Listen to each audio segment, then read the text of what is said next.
Greetings to the best family on YouTube. Well, that's our opinion at least, right? To you, our wonderful, fantastic, and loyal EDC family. I'm your host, Prophet, and with me as always is the wonderful as well, Professor. And we thank you for joining us for yet another EDC video. Folks, as our little channel grows, we have worked on having some really special guests on. Well, at least to us special, right? My mom, my dad, and the professor have all been on the channel in some fun way. We've dabbled a little bit into the fantasy with our Star Wars homage. It's been a lot of fun. And we thank and we hope that each one of you are blessed because of the time, love, and support that you've given us helping get this little channel up off of the ground. Even in the views, you have no idea how much that helps the channel. And we thank you so very much. We value each and every one of our subscribers, and I can't thank you enough. And we really do look forward to see how much our little channel can grow, right? The reason today we're putting more of an emphasis than usual on starting small and thanking folks along the way, and by the way, that's all of you EDC family, the emphasis is important today because of the item that we have today. The known maker of today's knife and the company that that person has cultivated and has refined over the years is none other than the infamous Chris Reeves Knives, or Reeve Knives, right? I guess, doing business as Chris Reeve Knives, or you may know them as CRK. The item that we have on the table today is their Large Sebenza 31. Now, with amazing options like glass blasted titanium and with a one-of-a-kind, beautiful Madagascar stable wood inlays, we like to start off all the videos with a little bit of trivia, and today is not different. Real quick before we do that, you can see that today we are dealing with the Large Sebenza 31 inlay. Trying to get one of the cameras to pick up on that. And when we open the box of these, as I just said, this one does have the glass blasted titanium and the glass blasted ebony Madagascar stable wood inlays. And it has custom dual thumb studs. It's absolutely beautiful. And it is the new Large Sebenza 31.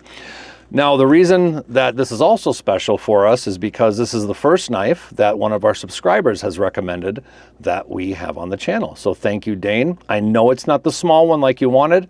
Forgive me, my friend, but let's just imagine 0.6 inches off of the blade when we're looking at it for you, bud. But thanks, Dane, and we thank the rest of you as well. So you get the knife and you get it in a wonderful little cloth when you order from CRK. You also get a little lanyard at the end. I have the original gold thumb stud in the lanyard, which we swapped out for custom dual thumb studs. The knife also comes with maintenance items. So you do get things like Loctite, and you get things like some grease here, and you get a lovely little tool. In this case, it's an Allen tool to help you remove the knife, scales, take things apart, grease things up. What else do you normally get with these? It's going to be on the bottom here. Oh, you also get a really nice think twice, cut once leather Reeve sheath, knife sheath, if you want to take the pocket clip off. And you always get a really neat book on the item. This one has the born on date of July 2023. It shows that it's the CPM Magna Cut at the 63 to 64 Rockwell hardness, a drop point blade, the 6.4 I4V titanium, and the Madagascar ebony inlays. This one also shows that you get a little sticker. You get some swag when you buy from CRK. You get a little wonderful Sebenza 31 assembly that kind of gives you the idea of exactly how your Sebenza should be taken apart and put together. All in all, when you order from folks like this, you get a lot of items, and it's pretty neat, if you ask me. We're going to get these items put away here for a moment, and then we will move on to talking about the knife. Let's get the knife out here for you and get a look at it for the first time today. And while we're doing that, like I was saying, we do like to start our videos off with more of a trivia deal, or exactly maybe what the name of the knife means, okay? The word Sebenza, which is a Zulu word, and it is a word that once you put into English, it means work. Or if you use it as a verb, the meaning then changes a little bit to the English word to operate. Well, since 1991, folks, the inception of this knife, it has done just that. Although it has seen some adjustments over the years, and which we will chat about in the information portion of the video, this knife has been doing just that. Both working and also operating, right? At a very high level for 33 years plus now. Now, to age me a little bit, that's well over 3/4 of my lifetime. And guess what? This knife has been at it. Well, maybe not perfectly this knife, which we'll get into, but for the most part, this knife, the Sebenza. And that's pretty cool to us, right? Now, as I was saying, since this knife has been doing it for many years, I thought I would butcher the Zulu language a little bit and give you a little bit of idea of what that would mean in the Zulu language. And I believe it would be Iminyaka Yoku Sebenza. For any of our Zulu speaking folks out there that are watching this, please forgive me. I have no want to butcher your beautiful language, I promise you that. Okay, for those of you who don't know what that means, it was just what I said. It means working for many years, loosely, probably very loosely translated, of course. Okay, let's get on to our information portion of the video now, which means for all of those of you who do not like to sit through the tech portion or the knowledge portion or the stat portions of our content, you will have your little inigosi or iminyango, again, both loosely translated to the word portal. In this case, Professor's Portal, right? So to give our wonderful supporters and EDC family a quick reminder, whenever we make content, before we get into our tech section and our stat section, we do give a portal of escape for those of you who don't like to get into all of the nitty-gritty on the maker, the designer, etc., etc. This portal really is basically a wormhole or a timestamp for those of you without the best imagination, right? Let's maybe use the word timestamp. And that will help you now skip the nitty-gritty and take you to what we normally call our Professor's Portal, which will take you to the actual carry or bury game that we play, or you can call it a review. Now, we can call it that for those of you who are considering our opinion to purchase a particular piece of gear, or in this case, to see if this knife can live up to the creator or its name that it has. Or will it fail our recommendation and be buried in our coffin? Like our granny says, sometimes if it looks too good to be true, it's just putting lipstick on a mushroom. Oh wait, yeah, no, that's what she said. Well, as you guys have figured out for now, Granny always kind of missed her sayings a little bit, but I think we understand nonetheless, right? Okay, the only one way to find out is the game, the carry or bury game. So if you now would be so kind, take our Professor's Portal and we will see you shortly. Or if you're staying to learn more about this little guy, then take my hand, right? Go ahead, take it. Just kidding. Take my hand on this uhambo or journey of the CRK Sebenza. Without further ado, here it comes. Oh, I can feel it already. Ngosi yo Professor. I'm sorry, folks, I'm getting caught up in Zulu. I mean, Professor's Portal.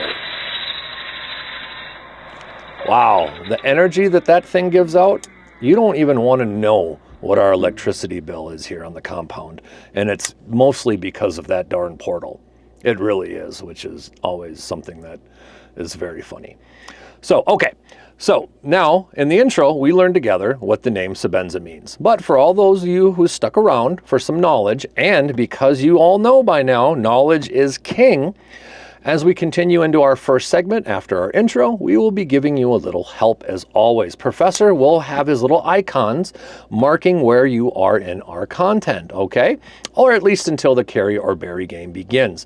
Since we call this first segment Knowledge is King, Professor has made a little brain with a crown, which you will see in our videos, helping you know that you are in the knowledge section. Sound good? Great. So let's hit you with some knowledge. Let's begin with the source now, shall we? Who is this Reeve knife maker? And what about his company, CRK Knives? Well, we're here to help, right? So Christopher Stanley Reeve was born December 4th, 1953 in Durban, South Africa. This now would make him a South African American knife maker, but I'm getting a little bit further ahead. He is absolutely recognized as, and I can't stress this enough, folks, one of the most influential people in knife making history. That's a pretty bold statement, right? So how did he get there? It had to be what he always wanted to do, right? No, it really wasn't. So Mr. Reeve actually went into tool and die making. And this was done all while working with Pineware Manufacturing Company in South Africa.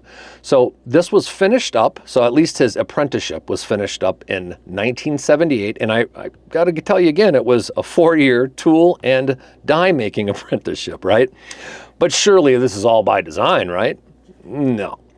So in fact, knife making happened to be a twist of fate introduced to Mr. Reeve. But before we get into that twist, it's important to the story to note that Mr. Reeve, through the 1970s and the early 1980s, his spare time, was motorcycle racing. But not just any motorcycle racing. Some folks' spare time is a bit more, I don't know how to say, more hardcore than others. So normal motorcycle racing would be okay, right? But that's not what he had in mind. Without a sponsor, without family money, without having a whole bunch of disposable income, Chris was a regular competitor in South Africa's Grand Prix motorcycle racing circuit. Seriously. How does one do this without sponsorship, being wealthy, having wealthy family or background? Well, Chris, he designed and made his own racing parts right out of his shop, which shop is a loosely term again, was basically his attached garage to his home in Africa. So this shows that he was not only using his problem-solving skills, his engineering skills, and his design skills to literally putting his life on the line with motorcycle racing with his self-made parts. But that's not the twist of fate 100%, right? In the middle of all this motorcycle racing, making his own parts, designing his own parts, and obviously just after receiving his actual apprenticeship for tool and die making, guess what? His country, South Africa, said, hey, every male needs to serve a minimum of 3 months in our military. Okay, well, let's throw that into the mix. So in 1978, shortly after he finished his tool and die making apprenticeship, Chris had to say, I'll see you later, motorcycle racing. I'll see you later, Grand Prix. And he has to pack up and go pick up his military supplies and be deployed. Wow. So that happened, right? Otherwise, we wouldn't be hearing the story. So Prophet, where the heck does the knife making come into this? Well, that's where the twist of fate will come back a little bit, okay? So upon receiving his supplies, Chris noticed that the standard army kit from the South African Army did not include a good all-purpose knife. Well, so what does Chris do when he notices he doesn't have good equipment? Well, silly, he makes his own, of course. That's what he does. The knife that he handmade for himself was a hidden tang knife with a wooden handle. And of course, he had to kind of give it some pop, right? There he inlaid it with some sterling silver wire, of course. Now, the climate in Durban where he lived and where the knife was made is very hot and humid. While where he was deployed in the Angola, Namibia area, he was stationed is more semi-desert. It's a very different climate, you see. So after a few days in the dry air, the wooden handle had dried and started developing large cracks.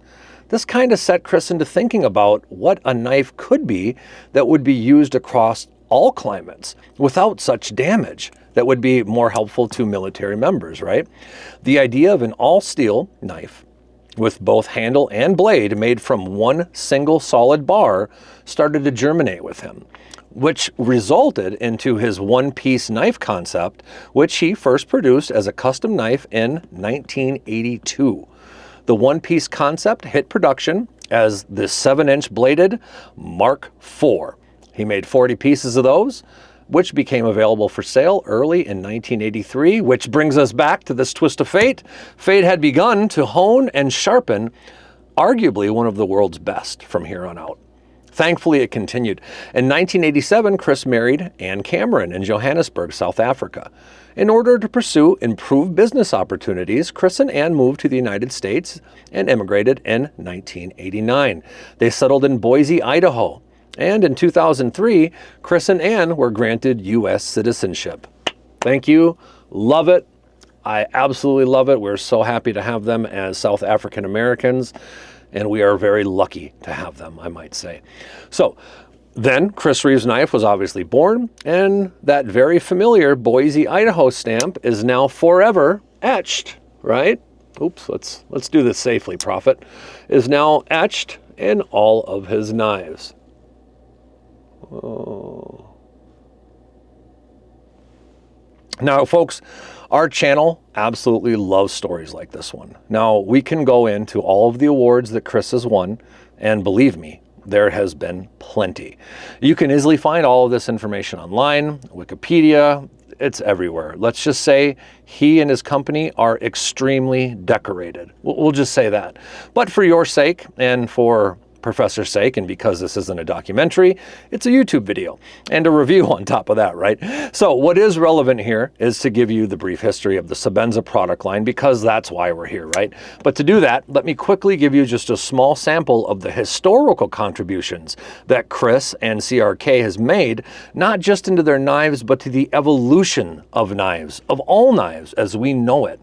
Here's just a very small, and I mean that, small sample of what some of those things are. So Chris came up with the one-piece concept, which we talked a little bit earlier. It's the concept of a fixed blade with a hollowed knife handle, with both the handle and the blade milled from one single billet of steel. Okay, what else? So Chris actually developed Lock 45, which is a folding knife lock that was basically formed by a lock bar with recesses, containing 45-degree angles mating with the rear of the blade, okay?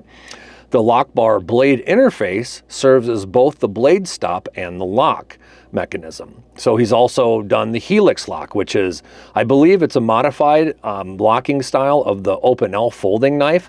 Their ferrule lock, which enables one-handed opening and closing with locking. Then, most notably, the integral lock, which is what we're seeing here, or also known as the Reeve's integral lock, which is a folding knife lock like this, introduced with and made popular by this very knife, the Sebenza, where one of the handle slabs is slotted, okay, to form a lock bar, which then falls into place behind the blade to stop the blade from closing, which is what you see right here. Pretty cool, huh? Well, we couldn't really continue without saying that he also was very big into inventing two very commonly used blade steels and still known as super steels, both CPM S30V, which is a stainless steel with powder metallurgy process that Chris worked on with crucible steel, and they developed S30V. What else? Oh, S35VN. Later, a stainless steel using the powder metallurgy process. Reeve again worked with Crucible Steel Company to develop that particular steel. That was specifically designed for cutlery and EDC knives. Now, to learn more about the S30V and the S35VN, you can go see this channel's Dr. Steel friend, which is Dr. Laren Thomas of Knife Steel Nerds. So you can either see him on YouTube, or you can visit their website at www.knifesteelnerds.com. Dr. Laren Thomas is lovingly known by us, again, as Doc Steel on this channel. Chris also developed Kabuli serrations, which we won't get into too much, but basically they're kind of altering serration. They form two rows of serrations that are not collinear.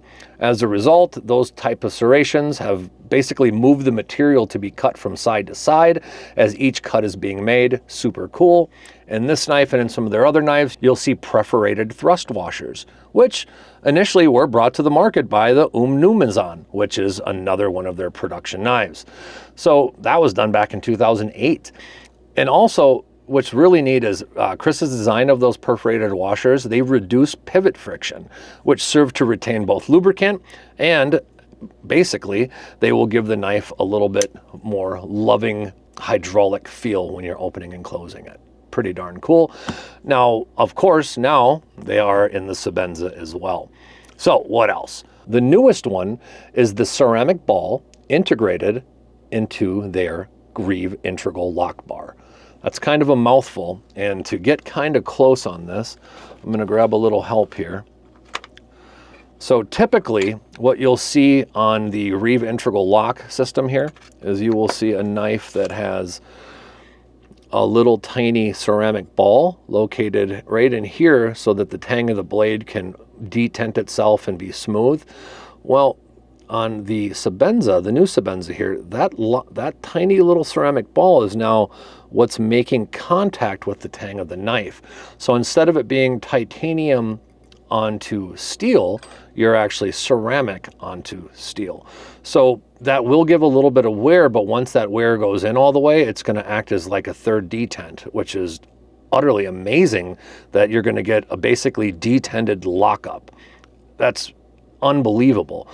Now, we'll get into this a little bit later, but it's important to note that people will get a false sense of rock lock because of this, and we'll talk a little bit about that later. The Chris Reeves website talks a little bit about that as well. Okay, so to give you just a quick overview of that again. So the ceramic ball embedded into the end of the lock bar, which is creating the interface between the blade locking surface and the integral locking arm surface. So the ball doubles to drop into a mating detent on the blade's tang to ensure that the blade does not open accidentally. Super cool. So the Sebenza has been around since 1990-ish, 1991. It really depends on which way you look at it. Custom versions are out there for sure, but CRK wanted a knife that encourages field stripping, right? Maintenance and cleaning to be able to be done by the customer. So if they choose, they also came out with that. No other knife maker wanted you to take their knife apart before. That would void your warranty. CRK says we encourage that. We are very okay with people taking our knives apart. Let's talk a little bit now about the Sebenza. I think we've gone a little bit far into the Reeve portion, and I apologize for that, but it is kind of worth it, right? The first models of the Sebenza, made in the early days that were not customs, are lovingly called the regular and classic models. They remained relatively the same until about 2008. Now, the reason I say relatively the same is because Chris understands that EDC people really, he understands them better than most, let's just say. Although those knives became productions and not customs, CRK has always been so great about more than just adding grease and tools to disassemble their knives. They also see the art and love that we, the EDC users, right, would like to make it more our own, right, to make it unique. So they introduced computer design etching, different types of coatings, different areas of thumb stud placements, lanyard attachments, and all those things that go with them. Inlays of wood, mammoth ivory, and other items. Custom engraving, we could literally go on and on. Now, gratefully, these are still features you can utilize today. When you get to our description later, you can go to CRK's website or one of their vendors and look at one of the many different options available to this knife today, even for left or right hand users, I might add. So whether you want a sub 3-inch blade or a 3.65-inch blade, which are the differences between the small and large Sebenzas, basically, that'd be a whole nother list of options for you. So we encourage you to go look at that. So remember, those other variants we were talking about, the regular and the classic, they stopped in 2008. And thus, the Sebenza 21 was born, okay, celebrating the 21st anniversary of the Sebenza. And they had some nice minor modifications. In fact, what I will say is most people still swear by the Sebenza 21 model to this very day. But ultimately, they did discontinue the classic and regular models, retired them, and went into the Sebenza 21. And then at the 2012 Blade Show, we seen another version, the Sebenza 25, named so as to commemorate, again, the 25th anniversary of the Sebenza's production. So that was introduced. Significant changes included a more sculpted handle, the introduction of the ceramic ball lockup detent system, and the use of hollow grind technology on the blade. Now, the 21 model continues in production at this time as well.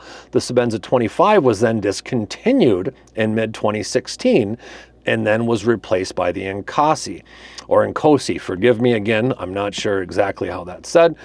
Either way, They share many similarities with the 25, the Inkosi does, but it does have some additional refinements. And honestly, depending on who you ask, the Sebenza 25 was not really considered a Sebenza to many of the lifelong fans and users of these particular knives.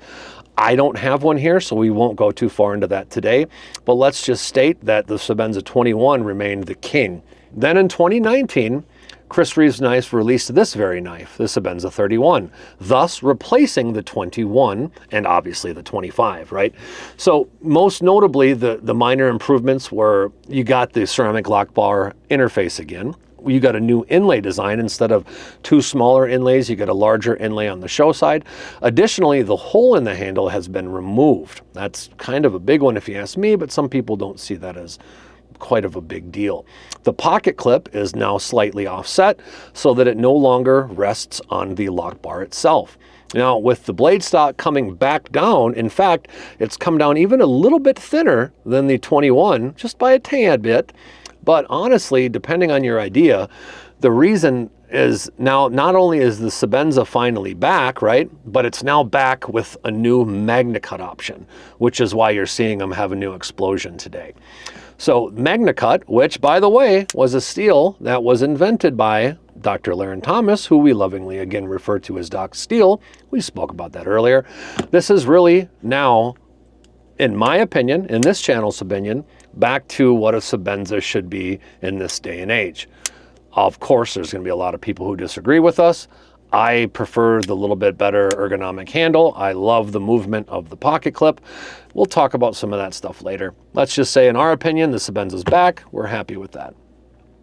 Well, folks, I and we are sure glad that you stuck with us on that. I know that was quite a bit, and I probably fumbled through some of it more than I should have, but I've got to have that little professor on my shoulder at all times telling me to not waste everyone's time. So we are very hopeful that we're able to teach you something about the company and the maker of this knife, and it's time that we move on to our next segment. So our little brain's gonna go, and now it's gonna be all about them stats, son, which is the professor's favorite part of the video, which we like to call this section the professor's particulars. Again, to help you know where we are, you will say goodbye, again, to the Knowledge is King icon, and welcome the Professor's Particulars icon. And after this, there's only one icon left, the comparison icon. After you see those three icons, the carry or bury game will begin, right? But for now, it's stat time, baby. We talked a little bit about the Sebenza 31. And this one in particular, which we have got the custom dual thumb studs on it. It's got the glass bead blasted titanium and the beautiful Madagascar ebony inlays, which you won't see two of the same inlays on these knives, which is another thing that I love about it. You're getting real stabilized wood. So the stats are as follows. We have a folding knife here, folks. We have a Chris Reeve folding knife. The product name is the Large Sebenza 31. With inlay Madagascar ebony. All right, our overall length is going to be 8 400,000ths of an inch, almost 8.5 inches. Our close length is going to be 4 790,000ths of an inch. So again, closer to the 5-inch than the 4.5 inch. Your blade on the Sebenza Large is the 3.61. If we had a Sebenza Small, that would move down to 2.99. The thickness of these blades are going to be 120 thou, roughly. The material, which is the new material they've been launched with, is the CPM MagnaCut, which is a fantastic EDC steel. And Chris Reeve Knives does a very good job at the HRC, or the blade hardness. They bring this to an HRC level of about 63 to 64, which is superb for MagnaCut in the EDC market. This is the drop point blade style with the plain edge. Of course, these do have a hollow blade grind in them, which is one of the reasons that makes them super slicey. The blade finished on this particular model is stone-washed. There are other models out there for you, including hand-polished or semi-hand polished. The handle material we talked a little bit about earlier is that the 64L titanium with the polished Madagascar ebony inlays on both sides. You also have the glass blasted titanium handle and pocket clip finish, which really does help with tiny little snail trails and things like that. You have the Reeve integral lock, which we talked about earlier in the video, and you have the clip position to be a tip-up right-hand carry on this knife. They do make these knives, again, they make these knives also in left-handed configuration. Okay, so how much does it weigh? Well, it's about 4.7 ounces. It's a little heavy with the blade ratio, but it's still a nice little knife. You know it's there. One of my favorite things, as Nick Shabazz, one of this channel's favorite YouTubers, would say, it's not that the knife has to be made in the USA, but like everybody, you kind of root sometimes for your home team. These knives were made in the US of A, in Idaho.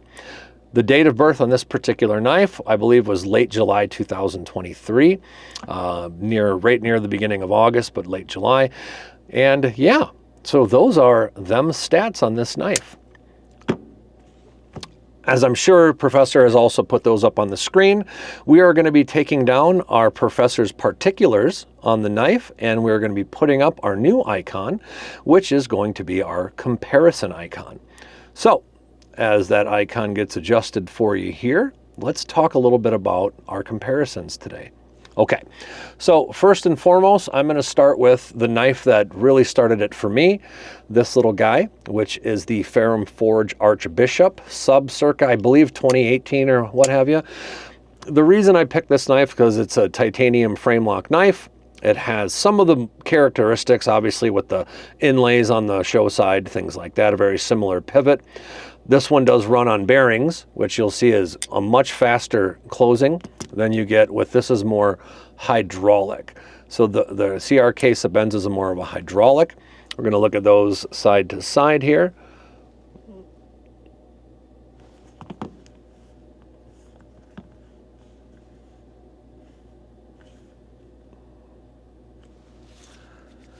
And let's open them up for you.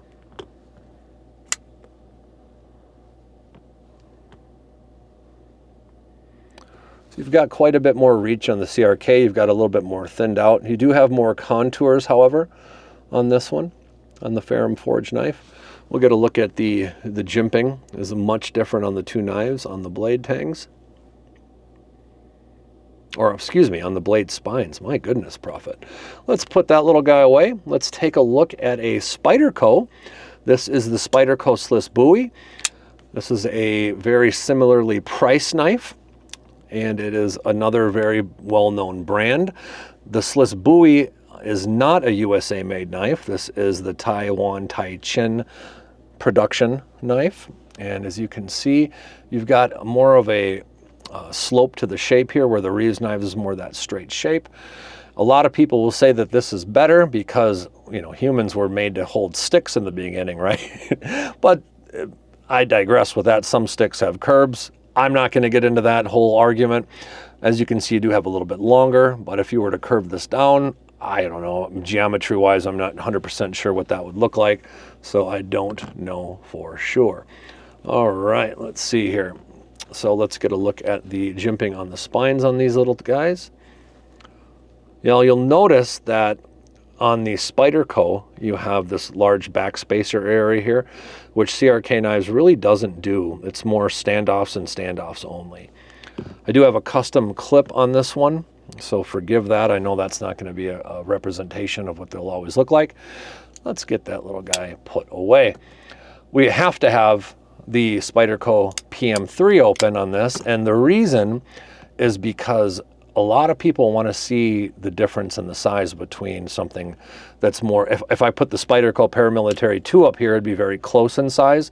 I know some of you want to actually see what the difference is, and you're kind of seeing that here. I'll put them both handle to handle here, and then we'll try to get the knife. There we go. So you're kind of getting a really good idea there.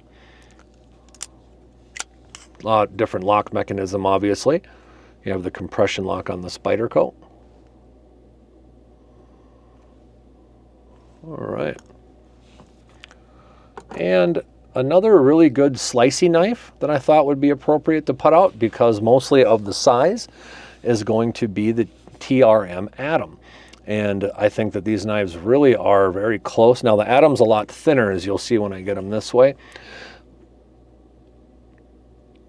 But other than that, they have a lot of similarities. The Adam's known for its super slicey blade stock. This is pretty darn slicey itself though, right? So get that put away. And as tradition, we're going to look at our next week's knife, the Ontario Rat number 1. So we're going to be reviewing the Ontario knife next week. And so I wanted to give you folks what it was going to look like to see these guys side by side here.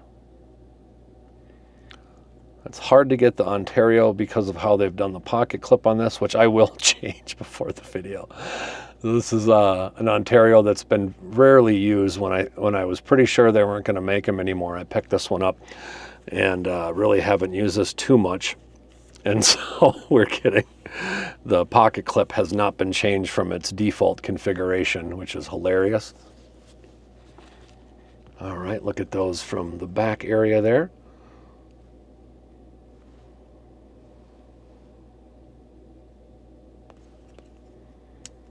After this one here. Pretty big difference here, right? Now, folks, remember, one thing we want to bring up is we do have our microfiber towels, which we have plenty of. We'd be happy to give them away. Just send us something in the comment section. We'll get a hold of you here. We also have our carryorbury stickers. They are very nice stickers. We think they turned out really well. We have more carryorbury merchandise coming up in the future. So, and just to remind you, we're going to have another giveaway when we reach 500 subscribers. So, in the meantime, before we get to there, if you would like any stickers or microfiber towels, again, just let us know. And don't hesitate to let us know that if you'd like us to review a particular knife, we'd be happy to grab that knife and get it on the channel, as long as it's somewhat feasible, right? And in the meantime, I think it'd be important to also note that we thank each and every one of you for your dedication and your help to this little channel's growth. So again, next week's knife is going to be the Ontario Company's Rat number 1. We'll talk about that later. Let's get that out of the way. And real quick, oh, I'm getting word in my ear that it is actually time for our wonderful folks to return from Professor's Portal. So let's welcome them back here. Let's see here. I'm getting word from Professor. Saya Kwamukela, or should I say, welcome back to our EDC family that has used our channel's Professor's Portal, right? Thus skipping the learning, stat, and comparison sections. We will, as always, have where you can find some of our tech talk in the description. And for those of you who stayed, like I always say, man, you guys are as big of nerds as we are. And for that, we thank you. But for you folks that skip, don't think that because you did skip that we don't appreciate you. God bless you. We get it. Time is money. Enough of my jabber. Let's now get into the game that you all came for. Or if you just fell upon us due to the YouTube algorithm, which we've been praying for, may God bless you for sticking around. We will review the positives and negatives of the knife. Our video, labeled 001, will explain to you again how the game works in more detail. But to give you a little bit of detail now, we always are going to start with the positives. When we reach 4 positives, we stop and then move on to the negatives. Now, if there are 4 negatives and we had 4 positives prior to that, guess what? We're going to need what we call a tiebreaker. Well, I suppose what anyone would call a tiebreaker, right? So how do we denote everything? Our positives are lovingly denoted as tiny little pockets with the word needs stitched into them. The negatives are represented by nails, as in nails in a coffin, right?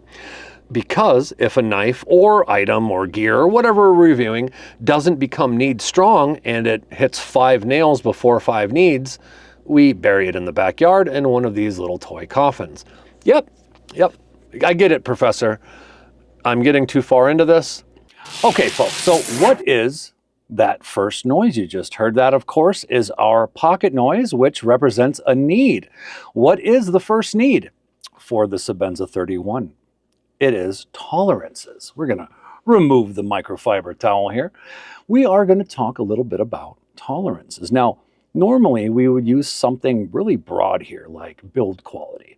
However, since that is by nature, right, broad, the tolerance is what we're going to call out today. Because the tolerances of these knives, the Sebenzas, and their respective tolerances to us at this channel really deserve their own spot in the need category or positive category.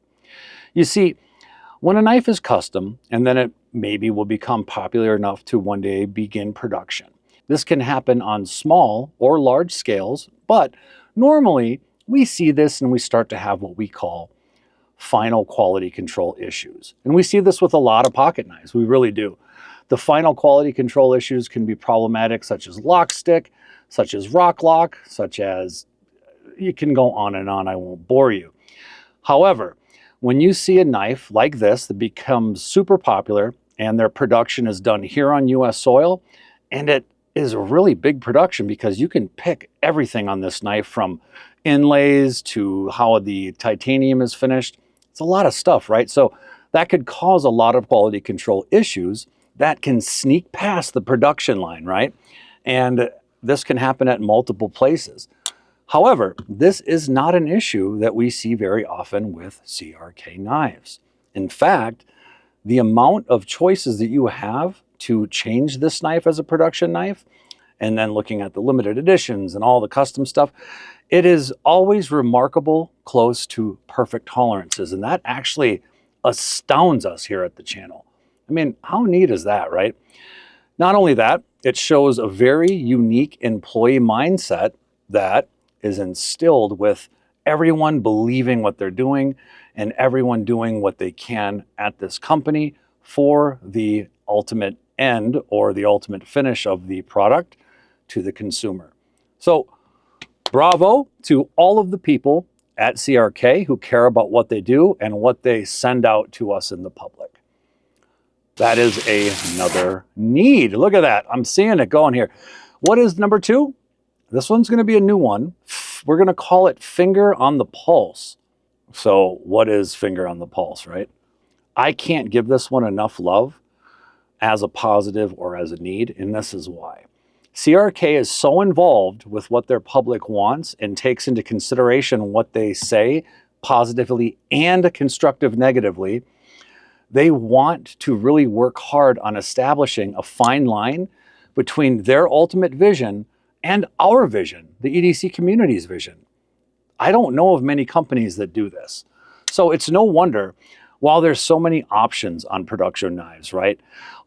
Although inventing or helping to invent various new steels, like CRK has done, they have now switched to MagnaCut. I wonder why that is. You've put all this work into developing or helping develop 2 steels over the years, but you've now switched to a new steel.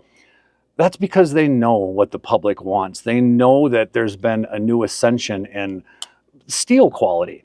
But not only do they just switch to the MagnaCut, okay, or all the other things that they do with the finger on the pulse, right? They also get it to its optimal HRC hardness. I mean, so this is taking a lot of stuff to learn about, to do, and to put into place. Processes have to be changed. Listening to consumers has always been important to Chris and the CRK family, and them having their finger on the pulse of not just the Sebenza, not just this knife, but all of their knives, and then proudly stamping Idaho made on their knives. Bravo, bravo. Finger on the pulse, number 2. What's number 3? You just heard another need, so there's a number 3, right? What's that going to be? We're going to be calling this one, number 3 is in the box. What does that mean? This one makes me smile. So not only does CRK keep their fingers on the community pulse, they take those positives and negatives into consideration. They make changes as needed. Now keep that in mind here, but unlike most knives that try to be, for instance, ambidextrous by drilling multiple holes in areas to be able to put the pocket clip in different places. This is what they do for left-handed folk, right? However, CRK, they take things a step further. So they say, well, we want, when our customers and consumers open this box, we want them to see the difference. If they're a left-handed user, we want there to be a left-handed knife in there. Now, I don't have one to show, but take my word for it, this is what they do. And it doesn't just stop there. They have multiple areas where you can place thumb studs, okay, both sides of the knife. CRK gives all these options, but they also go a step further again, right?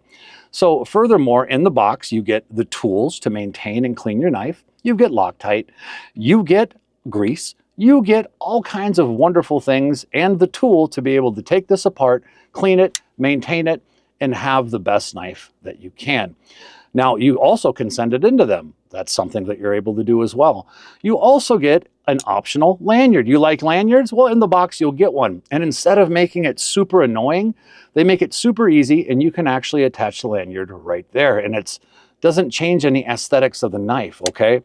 What else? Well, furthermore, you get a placement card that shows you the complete blueprint of the knife. Plus, you get swag. I mean, honestly, they thought of everything, right? You get a nice polishing cloth, you get stickers, you get a born-on card. This is all things that you get in this box. You get a sheath. I mean, bravo. In the box, delivery, presentation, these are the things that, the little things that really show you that a company goes above and beyond. And for that, again, bravo, CRK. We already got through 3, huh, Professor? Was that another one? That was another need. Another positive for you folks. Did you hear that? Lights, camera, action. The action. Now, for you diehard CRK fans, you didn't think that we would forget this, did you? All right. So the normal love of knife action is usually in regards to drop shuttiness. There's a lot of knives that do this very well. One of the staples in this is the Grimsmo Norseman, which we'll have on the channel soon, but I have one right here to kind of give you an idea. This is another titanium frame lock knife.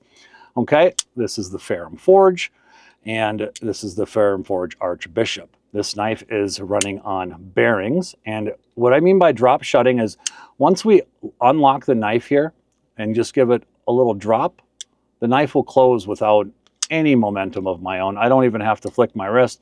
It's literally, I just move and it goes. Now, you don't get that drop shuttiness with the CRK, with the Sebenza. As you can see, I can kind of bang on it even a little bit while it's partly open and it's really slowly going down. This is more of a hydraulicness that is very hard to describe. And it's kind of one of those things which I'm not a big fan of when you know, or if you know, you know.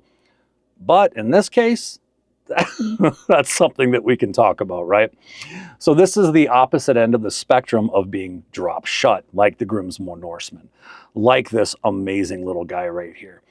However, the hydraulic action of the Sebenza is truly one of a kind, and it's honestly something to behold if you haven't. One-hand operation, it's still no problem. A Spidey flick, as you just seen with my index finger, by the way, no problem. Well, I just, look at that. I tell you that, and then I miss it. Oh my goodness, Prophet, there we go. No problem. Well, under the camera, it's a little bit of a problem, but no problem. Now, if you prefer bearing style actions, that's fine, but that doesn't necessarily mean that's the only action that is perfect or amazing. Although different, this action is smooth, it is precise, it is reliable, and in its own right, it's perfect, in our opinion. That's our 4th. Oh my gosh, yeah. Hey, with all my rambling, sometimes I feel like this is gonna take a while, but we got to 4 pretty quickly. Obviously, there's some great qualities on this guy. But, like we always like to ask, hey, are there any negatives? If I'm on the fence of buying this, what are some of the negatives that you guys found during your testing period? Are there any? Well, yeah, you heard it. That was a nail, as we call them, as a negative or proverbial nail in the coffin. But before we talk about what that nail was here, the professor's putting up on the screen, let me just kind of begin with this. So we're going to recap the positives real quick to where we're at. I think that's be the best place to go right now. And Professor will put that somewhere on the screen here for you. And the positives were 1, tolerances. Okay. 2, fingers on the pulse, right? 3, in the box, right?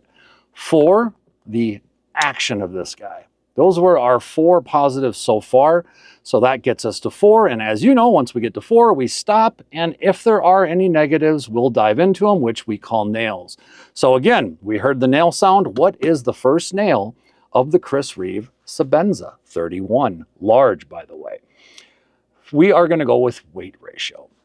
Now, folks, it's no secret that in today's folding knife or pocket knife community or EDC community, folks have really taken a stance on what the ideal weight to blade ratio is for most pocket knives. Now, the majority of the popular opinion, and I can't stress that enough, that's not everybody, but the majority of the popular opinion stands clearly that for each inch of a pocket knife's blade, the acceptable amount of weight would be 1 ounce. For example, a 3.5 inch blade on a knife would ideally weigh 3.5 ounces or less. Now, I am one to normally follow along with this rule of thumb. One could argue that exceptions can and should be made. Agreed. However, it would be this knife that you could say that on, right? Something like a Chris Reeve Sebenza. Oh, Prophet, it doesn't matter that they're a little heavier. It's no big deal. Okay, that's fine. Everyone has their own opinion, but we have to at least bring it up, right? I would hope that with all of the machining that we have, one day that we can figure out a way to maybe do some weight reduction in these handles to give it a little bit more of a lighter weight. Seeing it around 3.6 even for ounces instead of where it's sitting, I believe it's around 4.5 ounces. It could lose a whole ounce or so. Maybe not quite that much, but I'd like to see it come down just a little bit. I truly would. And with that, we're going to move on. That was another nail, folks. Nail number 2. You've seen this one. You know that I nitpick it. It just is what it is.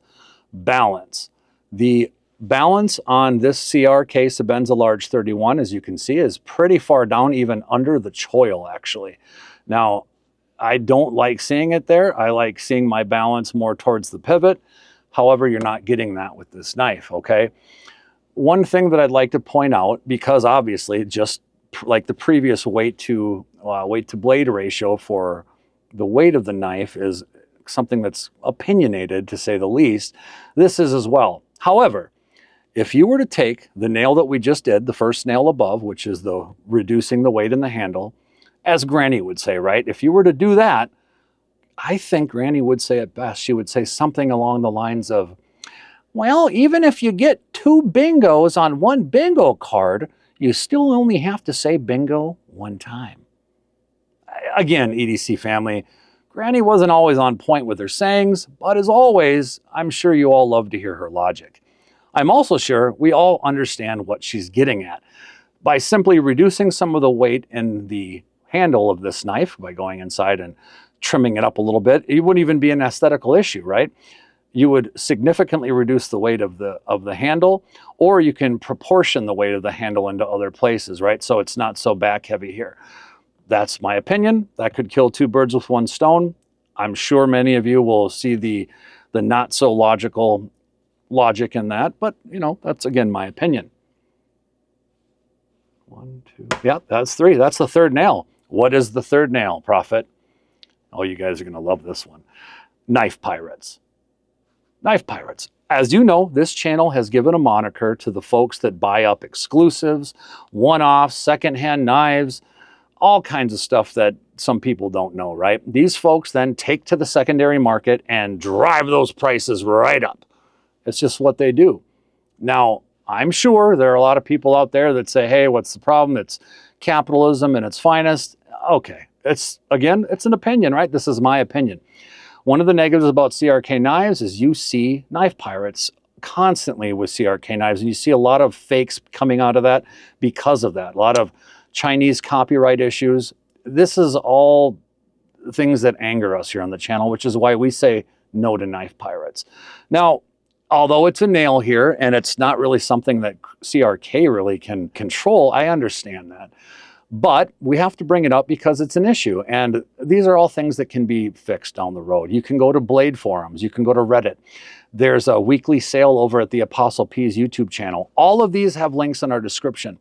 And they're usually the best places to buy secondhand market knives. You're usually going to get a better price for someone in the community, and they're not going to hold you to something that is unfair. And you can get all kinds of other EDC gear. It doesn't even have to be just knives, flashlights, you name it, there's all that available. Let's just say that knife pirating is an issue, but if we all work together, it can get better. Cloning is an issue. And if you're buying CRK clone knives, I'm not a big proponent of that. I don't want to say shame on you, but this is taking something that someone else has envisioned. Chris has done a lot for the community. He didn't license the lock facings here that everyone is already taking advantage of. If you're going to buy a Sebenza knife, buy it from CRK or buy a CRK secondhand knife. Enough. Number 4. Okay, we're going to get some pushback on this one. Okay, pushback on this one. Gossip. Gossip. Yep. Oh, there's the 4th nail. Gossip. Now, this one was a tough and touchy subject that we came up with, okay? We've been reading things on Reddit, on Blade forums, which, believe me, I love that our community is always trying hard to give out the proper information on knives, EDC gear, and other items, watching each other's backs, and that sort of thing. It's a beautiful thing. But the system isn't perfect, right? Sometimes, especially when there is a newer evolutional update in knife making, there can be some folks that do not understand a perceived issue they're having with a particular knife. The example that I'm going to give you on this gossip as the 4th nail is in regard to the Sebenza 31. As we talked about earlier, the ceramic ball that has been now integrated into the Sebenza 31, okay, specifically at the Reeve integral lock bar, it has caused some negative gossip by folks that really don't understand the reason that this issue is there. So, for instance, what lock rock is, if you don't know, is when the knife is locked open, you have the titanium here. I'm going to grab something to help us get a better look here. You have the titanium lock bar that is moved over, and it is pushing against the tang here of the blade. Now, typically, it's titanium against steel in this situation. Well, CRK Knives has put a tiny little ceramic ball to fall into a little detent hole here on the knife, which actually helps it while it's closed and open. It will settle into that detent. Now, because of that, on some of the newer Chris Reeve knives, and please don't try this at home, especially with an open knife, but while it's locked, you can kind of, sometimes if you put some serious pressure pushing this way on the spine of the knife, you can feel a little bit of movement. Typically, when you feel movement of the blade rocking, okay, not side to side, not this way, but this way, that is called lock rock, and that can be an issue that you've got some locking issues here in the locking mechanism, and that can be dangerous. The reason that we're calling this gossip, and the reason that this is one of the things that can happen with people like CRK who really go out of their way to make new and useful contributions to how knives are done, how they're made, and how their safety is concerned. This new lock rock gossip that has now attached itself to the Sebenza 31 has actually been addressed by the CRK team. It really has. It's also available on their website. However, grass fires move quickly, as we know, especially on high quality knives that are priced at normally above what normally someone would typically pay for a pocket knife, unless you're really been in the community for a while, right? So, but let me just say, of course, you can go into the comments and you can go to the CRK site, but really what that concern is because there is a ceramic ball interfacing with the MagnaCut steel, it's going to slowly wear the steel down a little bit until the ball finds itself completely locked into that detent hole. So the lock rock or perceived lock rock will ultimately stop. However, if you push hard enough, you will feel a little bit of movement. Again, CRK has a lot more information on this on their website. Their finger is on the pulse, right? So go to the website, take a peek at it.